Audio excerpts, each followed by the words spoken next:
Hello students, मेरा नाम है गिरीश नायक और आप सभी को स्वागत है तेजस करियर एकेडमी में। आज हम लोग पढ़ने वाले हैं कौन सा टॉपिक, जो हमारा देखो, एक तो हमारे पास है केंद्र राज्य संबंध, ठीक है, जो हमारा सेंटर स्टेट रिलेशन है, उसके क्वेश्चन देखने वाले हैं और कुछ क्वेश्चन हम लोग देखने वाले हैं इमरजेंसी प्रोविजन के। तो अगर आप लोगों ने अभी तक सब्सक्राइब नहीं किया चैनल को तो जल्दी से सब्सक्राइब कर लीजिए और हम लोग स्टार्ट करते हैं अब क्वेश्चन। पहला क्वेश्चन क्या दिया है, भारतीय संविधान में केंद्र व राज्य सरकारों के कार्य क्षेत्र को संघ सूची, राज्य सूची और समवर्ती सूची द्वारा स्पष्ट किया गया है।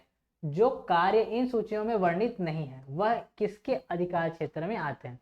तो इससे पहले कि हम लोग जाने इस चीज को, इसकी पृष्ठभूमि देख लेते हैं ना, एक्चुअली आया कहाँ से कॉन्सेप्ट। तो जो भारत शासन अधिनियम 1935 है, भारत शासन अधिनियम 1935 पहली बार यहाँ पर जो मतलब सूचियों का निर्माण किया गया था। आरक्षित, एक तो आरक्षित सूची था और एक हमारे पास मतलब एक जो है वहाँ जो स्टेट का तो प्रॉपर कॉन्सेप्ट नहीं था वहाँ पर उस टाइम पे 35 में। तो वहाँ पर ना शक्तियों का विभाजन किया गया था कि इन विषयों पे आप कानून बनाएंगे, इन विषयों पे हम कानून बनाएंगे, ऐसे करके अलग अलग डिस्टिंग किया गया था।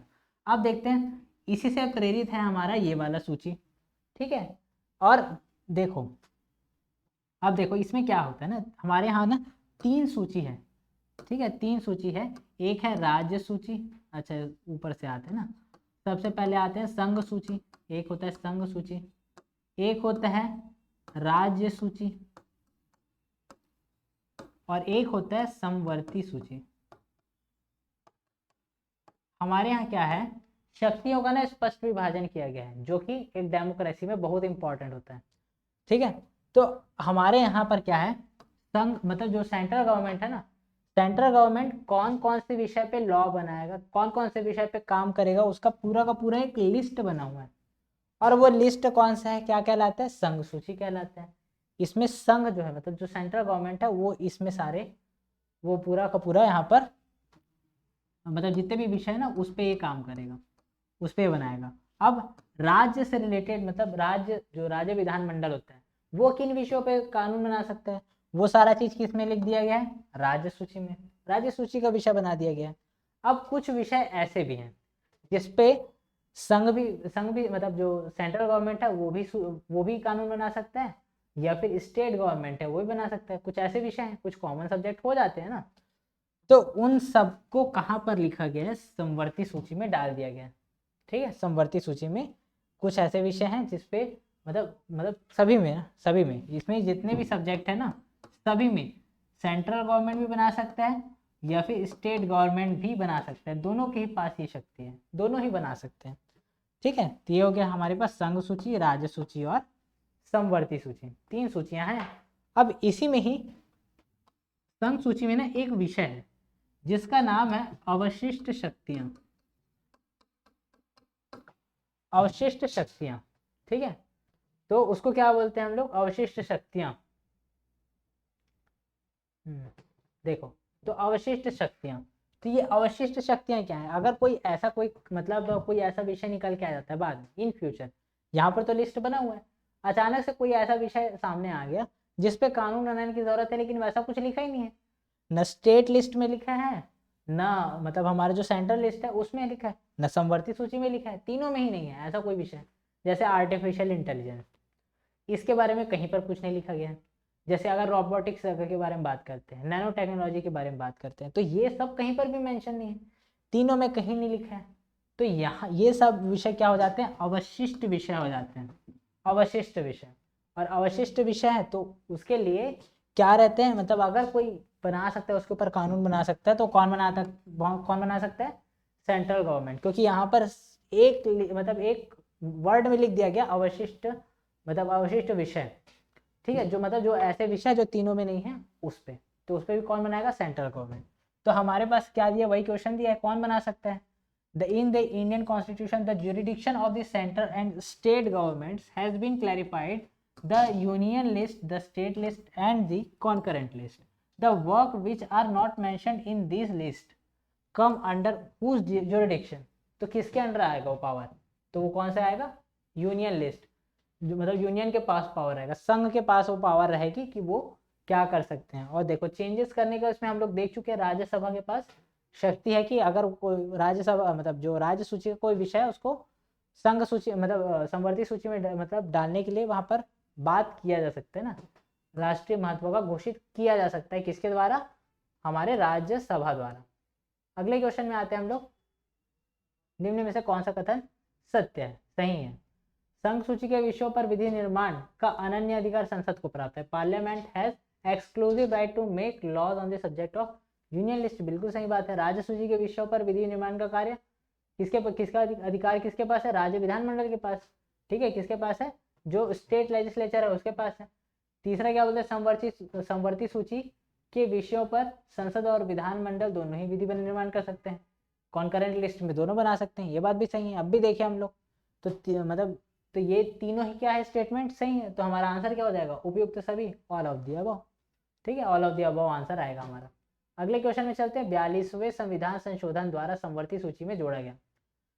देखो एक चीज और,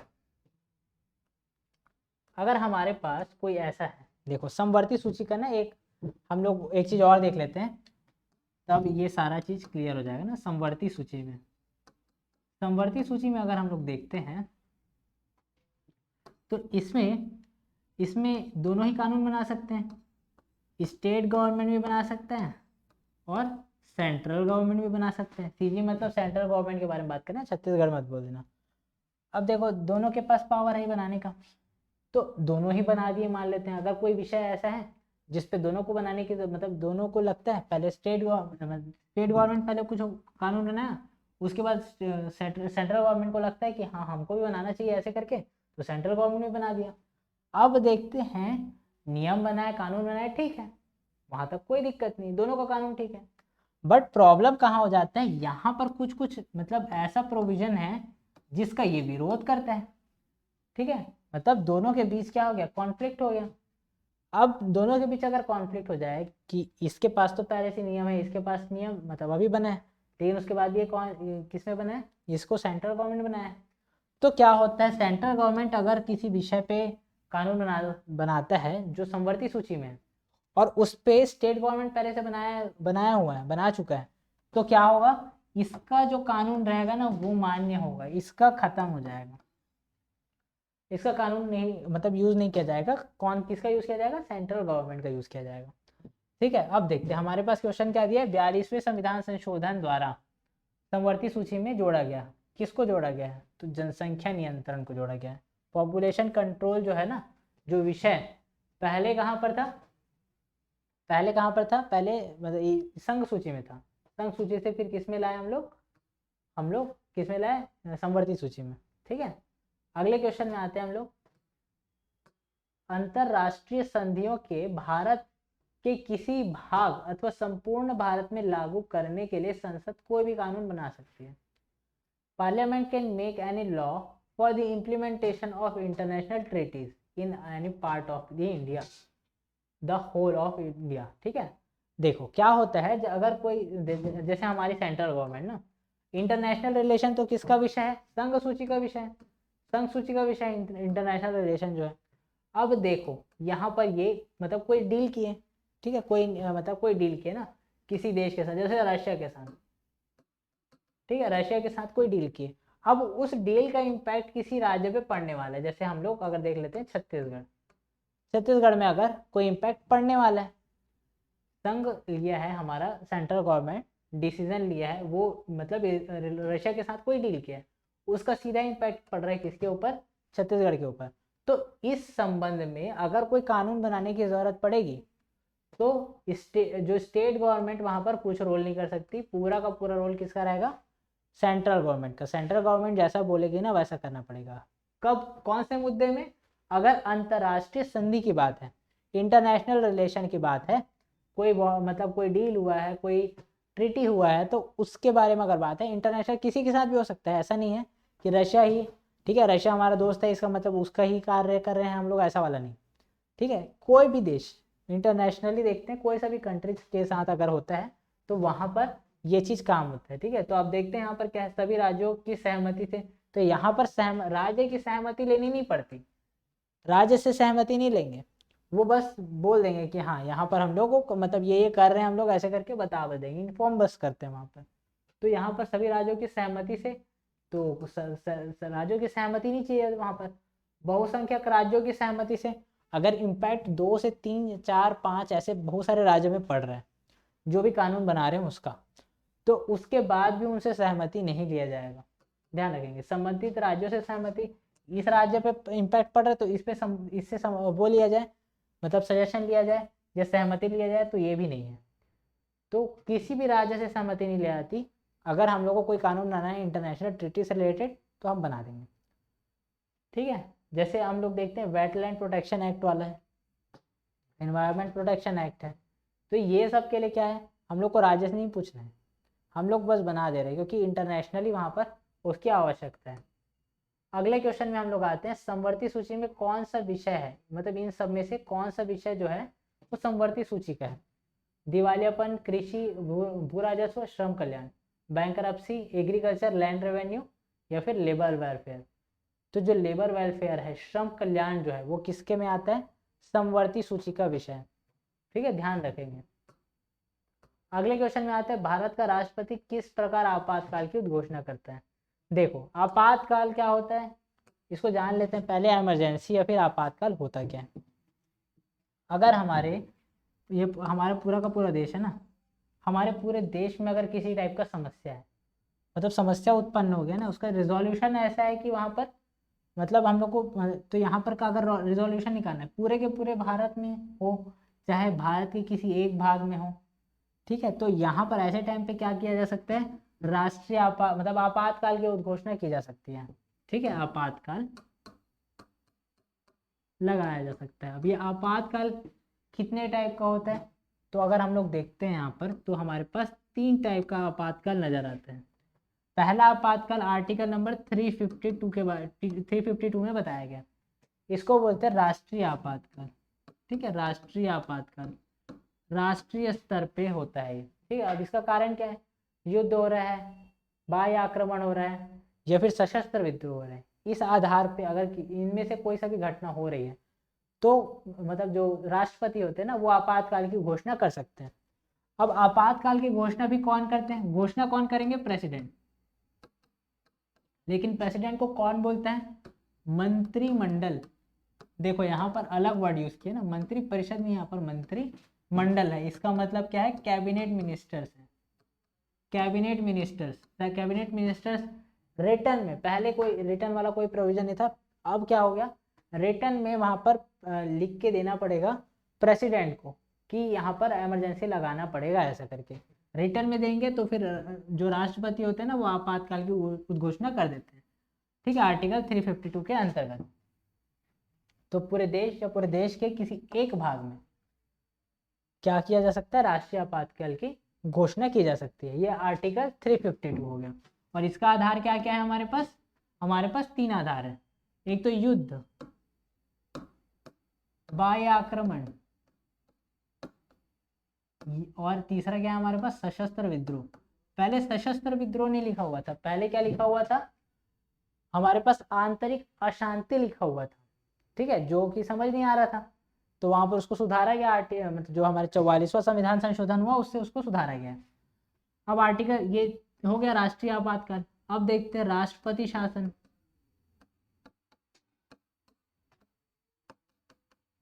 आर्टिकल नंबर 356, आर्टिकल नंबर 356 क्या बोलते हैं, राष्ट्रपति शासन। देखो मतलब शासन कौन कर रहा है, राष्ट्रपति कर रहा है, ऐसा लिखा हुआ है। अब इसका मतलब क्या होता है, जैसे हमारा देश है, ठीक है, ये हमारा देश है, इसका अलग अलग राज्य बना देते हैं, ये राज्य हो गए ना, अलग अलग राज्य हो गए। अब इस राज्य में अगर किसी टाइप की अशांति फैली हुई, जहाँ पर यहाँ पर कुछ गड़बड़ी हो रहा है ना, उस गड़बड़ी को सॉल्व करना है। अब इस गड़बड़ी को सॉल्व करने के लिए क्या करना पड़ेगा, अब राज्यपाल देखते हैं। ठीक है, इसका रिपोर्ट कौन सौंपेगा, उस वो भी क्वेश्चन बनता है। यहाँ गड़बड़ी हो रहा है राज्य में, तो यहाँ इस राज्य के जो राज्यपाल रहेंगे ना, वो बोलेंगे, वो रिपोर्ट पेश करेंगे किसके पास, रिपोर्ट भेजेंगे राष्ट्रपति जी के पास कि देखिए यहाँ यहाँ इस टाइप की समस्या हो रही है, बहुत प्रॉब्लम हो रहा है। तो यहाँ पर क्या होता है, यहाँ पर प्रॉब्लम हो रहा है ना, यहाँ पर ठीक से काम नहीं कर रहे हैं विधायक लोग हैं, मंत्री लोग जो है सही से काम नहीं कर रहे, यहाँ पर आवश्यकता है इस बात की कि यहाँ पर का जो विधायी तंत्र है उसको मतलब रोकना, मतलब रद्द करना पड़ेगा, विघटन करना पड़ेगा। ऐसे करके वो रिपोर्ट भेजता है। तो रिपोर्ट भेजता है तो फिर क्या हो जाता है, यहाँ का जो मंत्रिमंडल रहेगा, जो यहाँ का मंत्री परिषद रहेगा ना, उसको क्या कर देते हैं, डिसॉल्व कर देते हैं, खत्म कर देते हैं। और राष्ट्रपति का एजेंट बन जाता है कौन, हमारा राज्यपाल। एजेंट बोल सकते हैं या फिर प्रतिनिधि बोल सकते हैं। और राष्ट्रपति जैसे जैसे बोलते जाएंगे ना, वैसे ही राज्यपाल वहाँ काम कराते जाएंगे। अब यहाँ पर इसका प्रभाव क्या रहता है उस चीज़ को भी समझिए। इसमें क्या होगा, डिसॉल्व होगा ना तो मंत्रिपरिषद डिसॉल्व होगा, मतलब चीफ मिनिस्टर और चीफ मिनिस्टर के अंदर जितने मंत्री हैं सब के सब क्या हो जाएंगे, अपने पद से हट जाएंगे। लेकिन जो विधानमंडल है ना, विधानमंडल में जो सदस्य रहेंगे वो जैसे के तैसे रहेंगे। विधानमंडल के सदस्य कहीं नहीं जाते। ठीक है, अब ये हो गया हमारा, दूसरा हो गया।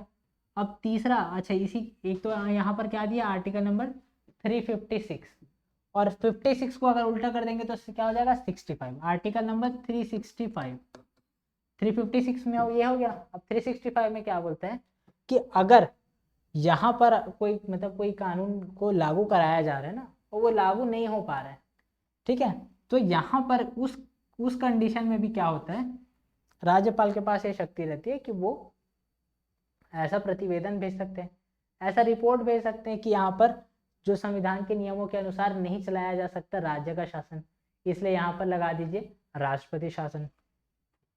ठीक है, तो ध्यान रखेंगे आर्टिकल नंबर 356 और आर्टिकल नंबर 365 दोनों में किसके बारे में बात किया गया है, राष्ट्रपति शासन के बारे में बात किया गया। अब तीसरा आता है हमारा पास वित्तीय आपातकाल। वित्तीय आपातकाल, अब वित्तीय आपातकाल क्या होता है, वित्तीय आपातकाल पूरे भारत के किसी एक क्षेत्र में कर सकते हैं लागू, या पूरे के पूरे भारत में कर सकते हैं। अब वित्तीय आपात बेसिकली होता क्या है कि पैसे की वित्तीय मतलब क्या है, पैसे से रिलेटेड है। तो अगर पैसे की समस्या आ जाती है ना तो फिर वहाँ पर वित्तीय आपातकाल लागू किया जाता है। अब इसको लागू करेंगे ना तो बहुत सारे जो सरकारी कर्मचारी है ना, उनका पेमेंट रोक दिया जाता है या काट के दिया जाता है। ऐसा सिस्टम होता है, बेसिक कॉन्सेप्ट ये है, और आज तक नहीं लगाया गया है। और अगर हम लोग देखते हैं राष्ट्रपति शासन सबसे ज़्यादा कहाँ लगाया गया है, केरल में। केरल में सबसे ज़्यादा बार राष्ट्रपति शासन लगाया गया है। और राष्ट्रीय आपातकाल की बात करें तो ये टोटल कितने बार लगाया जा चुका है, 3 बार। एक बार 1962 में, 62 नहीं है, 1965, हाँ 1962 65 में ना, एक बार इस टाइम लगाया गया था राष्ट्रीय आपातकाल। दूसरा राष्ट्रीय आपातकाल 1971 में लगाया गया। तीसरा राष्ट्रीय आपातकाल 1975 76 में लगाया गया। ठीक है, तो ये हुआ। अब हम लोग आते हैं, तो हमारे पास क्वेश्चन क्या दिया हुआ, राष्ट्रपति किस प्रकार आपातकाल की घोषणा कर सकते हैं, किस प्रकार के, ठीक है, राष्ट्रपति किस प्रकार आपातकाल की घोषणा कर सकते हैं, what type of emergency can be declared by the president of India. राष्ट्रीय आपातकाल ये कर सकता है। राज्य संवैधानिक आपातकाल, ये बात यही है, राष्ट्रपति शासन जो है ना उसको क्या बोलते हैं, राज्य संवैधानिक आपातकाल, स्टेट कॉन्स्टिट्यूशनल इमरजेंसी। ठीक है, अगला देखते हैं हम लोग वित्तीय आपातकाल, ये भी लगा सकते हैं। तो और चौथा ऑप्शन क्या दिया, इनमें से सभी, तो हमारा क्या हो जाएगा आंसर, ऑप्शन नंबर डी। अगले क्वेश्चन में चलते हैं, राष्ट्रपति राष्ट्रीय आपातकाल की घोषणा किन परिस्थितियों में कर सकते हैं। तो अब भी बताया मैं, युद्ध, बाह्य आक्रमण, सशस्त्र विद्रोह। सशस्त्र विद्रोह कब जोड़ा गया, जो 44वां संविधान संशोधन है उसमें जोड़ा गया। ठीक है, पहले क्या था, आंतरिक अशांति था। तो हमारे यहाँ पर ऑप्शन क्या हो जाएगा, ऑप्शन नंबर डी, तीनों ही आता है। अगले क्वेश्चन में चलते हैं, आंतरिक अशांति के आधार पर अब तक कितनी बार राष्ट्रीय आपातकाल की घोषणा की जा चुकी है। तो अगर हम लोग देखो हमारे पास क्या क्या है, देखो जस्ट पहले वाले में ना हम लोग क्या देखे थे, 3 आधार है, युद्ध, बाह्य आक्रमण, सशस्त्र विद्रोह। तो युद्ध के कारण जब वो मतलब 1962-65 में लगाया गया, उस टाइम क्या था, हमारे युद्ध के कारण हो गया था, युद्ध हो रहा था ना उस टाइम, इसलिए युद्ध वाला है। तो यहाँ पर क्या क्वेश्चन दिया हुआ है, आंतरिक अशांति, यहाँ पर तो आंतरिक अशांति नहीं है, तो मैं क्या बताए, सशस्त्र विद्रोह की जगह पहले क्या था, आंतरिक अशांति था। तो जो 1971 और 75 में था ना, 2 बार लगाया गया था, वो किसके आधार पे लगाया गया था, आंतरिक अशांति के आधार पे लगाया गया था इमरजेंसी। तो टोटल अब तक कितने बार मतलब आंतरिक अशांति के आधार पे कितने बार लगाया गया, 2 बार। अगर टोटल कितने बार राष्ट्रीय आपातकाल लगाया गया बोला जाए तो 3 बार लगाया गया।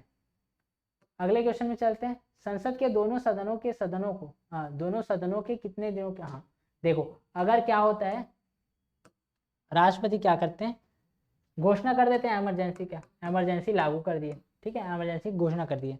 अब घोषणा करना बस काफ़ी नहीं रहता है, इसको क्या करना पड़ता है, अगर हम लोग घोषणा हो गया ना, उसके बाद क्या होगा, लोकसभा और जो राज्यसभा रहेगा, इन दोनों में क्या करना पड़ेगा, पास कराना पड़ता है।